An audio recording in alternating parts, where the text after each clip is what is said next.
બાળક તો નસીબમાં હોય તેવું જ આવે. આવું બોલીએ છીએ, સાંભળીએ છીએ, પરંતુ ક્યારેક પ્રામાણિકતાથી જો પોતાની જાતને પૂછીએ તો આ વાક્ય પાછળ માણસનું એક બહુ મોટું મનોવિજ્ઞાન કામ કરી રહ્યું છે. માણસની એક સાહજિક વૃત્તિ છે કે હંમેશા સરળ રસ્તો પહેલાં પકડે અને એ સરળતાને એ સત્ય તરીકે સ્વીકારી લે. આપણી સાથે કેવું થઈ રહ્યું છે, હું તમે બધા જ જાણીએ છીએ કે જીવનમાં કંઈ પણ મેળવવું છે તો એ મહેનત વગર નથી મળતું ને. આપણે શાળાની પરીક્ષાથી લઈને કોલેજની પરીક્ષાઓથી લઈને જીવનની કોઈ પણ પરિસ્થિતિને તમે જુઓ કે જ્યાં જેટલી મહેનત કરીશું ત્યાં તેટલું પરિણામ મળશે. શાળામાં ભણતા હતા 12મા ધોરણમાં, આપણે એવું કહીને આરામ નહોતા કરતા, એવું કહીને ઘરે બેસી નહોતા રહેતા કે મારા નસીબમાં હશે તો મને માર્ક્સ મળી જશે. મહેનત કરી છે.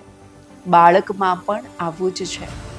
જ્યારે ગર્ભ સંસ્કાર દ્વારા એક રસ્તો કંડારવામાં આવે છે ત્યારે એ રસ્તા પર ચાલવા માટે સૌથી પહેલાં તો દ્રઢ મનોબળ જોઈએ, આત્મશક્તિ જોઈએ, તેનું અનુસરણ કરવા માટેની તત્પરતા જોઈએ.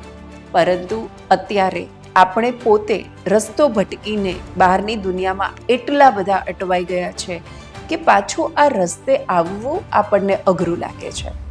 કદાચ હૃદયથી અંતરાત્માથી દરેક પતિ પત્નીને, દરેક માતા પિતાને ખબર જ છે કે ગર્ભ સંસ્કારનું જ્ઞાન એ અદ્ભુત જ્ઞાન છે અને અત્યાર સુધીમાં જેટલા લોકોએ ખરેખર આ જ્ઞાનને પોતાના જીવનમાં ઉતાર્યું છે એમણે અદ્ભુત પરિણામો મેળવ્યા છે. પરંતુ કદાચ આપણા મનમાં એ શંકા છે કે હું આ જ્ઞાનને જીવી શકીશ કે નહીં જીવી શકીશ.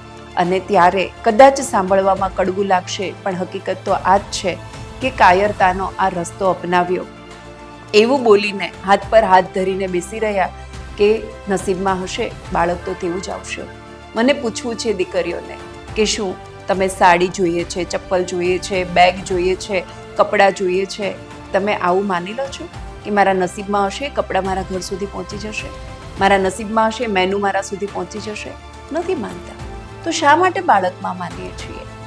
ખરેખર મારી વિનંતી છે એ દરેક પતિ પત્નીને કે જે લોકો ગર્ભવતી છે તે માતા પિતાને પણ કે આ જ્ઞાનને આપણે નિગ્લેક્ટ ન કરીએ, એના આંખ આડા કાન ન કરીએ. જ્ઞાન ખૂબ સરળ છે, રસ્તો ખૂબ સ્પષ્ટ છે, માત્ર મક્કમતા જોઈએ છે એ રસ્તા પર ચાલવાની.